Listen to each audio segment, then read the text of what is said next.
here is a QRP transceiver, and right now we are using a 6.7458 crystal, and right now it is connected to a 15-volt supply, and here is a SDR meter, and here is the key, transmission key, and when I transmit, there you can see the 6.458 megahertz is being transmitted through the antenna, and over the outside I have connected a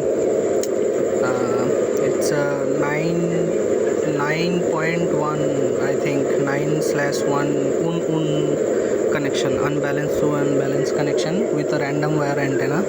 And right now we are probing a station that is in Siliguri, and we will transmit some QRP messages. So let's see. So if I send a dash and a dash, and let's see the response. There you can see a dash and a dash, and continuous. Right now I am streaming continuous. There you can see the transmission continuous, and there I stopped, and it should stop, and it does. So it is over Siliguri, and there I also transmitted a pulse. So there you can see a continuous transmission over there. So QRP transmission works. Right now it is 10:44, and the sky is right now clear.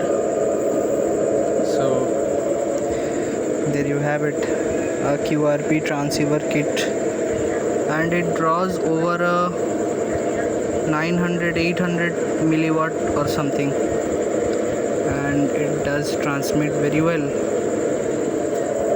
And there you can see the strong signal coming up, and let's transmit a code QRP. So it should be dash dash dot dash, so that stands for Q, and there you can see the dash dash dot, so that is the Q. So due to deviation and other weather factors, the transmission got affected, and there you can see a strong signal.